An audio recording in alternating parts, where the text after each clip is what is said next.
Araw na naman mga puso! Siyempre, Happy Valentine's Day! Nakatanggap ka na ba ng bulaklak mula sa iyong minamahal?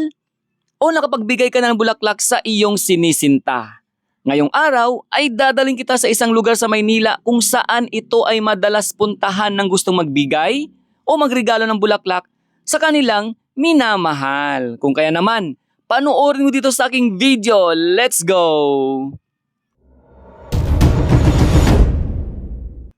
Kamusta kababayan? Welcome muli sa aking channel. Ako nga pala si Daddy D. Shout out sa ating mga kababayang bayaning OFW, Filipino immigrants all over the world at dito sa ating bansang Pilipinas, Luzon, Visayas at Mindanao. Araw na naman mga puso at mga nagmamahalan ng kay tamis. Siyempre, pag ganitong okasyon, hindi nawawala ang pagbibigay ng bulaklak sa iyong minamahal. Kung kaya naman, nandito ako sa Dangwa upang ipakita ang nagaganap dito. Dahil pag sinabing Dangwa, isa ito sa dinadayo ng ating mga kababayan upang bumili ng bulaklak. At bakit dinadayo? Kasi naman, maraming klaseng bulaklak ang napagpipilian dito at higit sa lahat, ang sabi mas mura dito. Dahil sa isa ito sa bagsakan ng mga bulaklak, lalo na pag okasyon ng Valentine's Day, kung kaya naman dagsa talaga mga mamimili dito. Tara, samahan mo muna ako maglakad-lakad at tingnan natin ang ganap dito ngayon.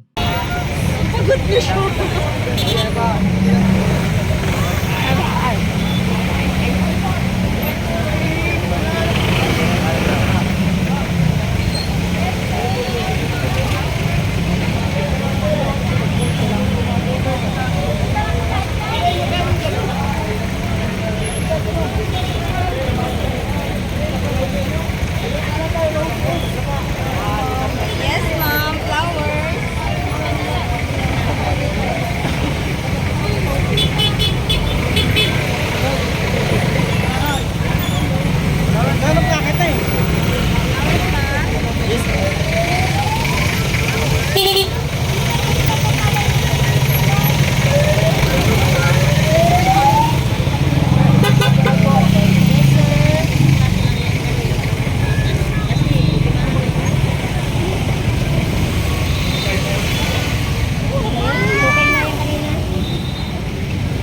Flowers, sir.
Wala naman yan dyan eh. Kami mo na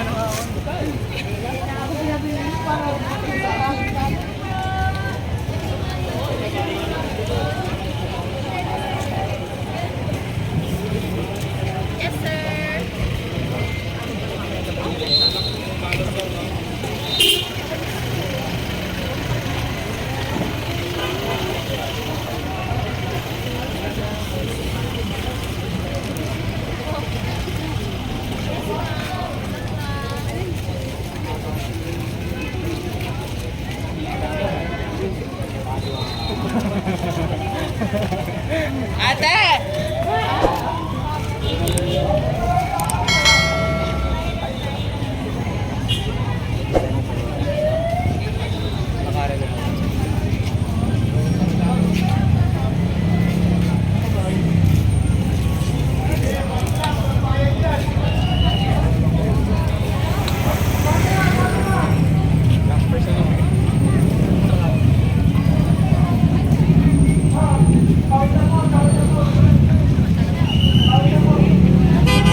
O paano? Nakapili ka na ba ng bulaklak para sa iyong minamahal? Punta ka na rin sa Dangwa hanggang sa muli. Ako nga pala si Daddy D at maraming salamat sa iyong panonood. Kung nagustuhan mo ang video na ito, subscribe na sa aking YouTube channel para sa susunod na update. Mabuhay ang Pilipino, mabuhay ang Pilipinas. God bless us all. Happy Valentine's Day.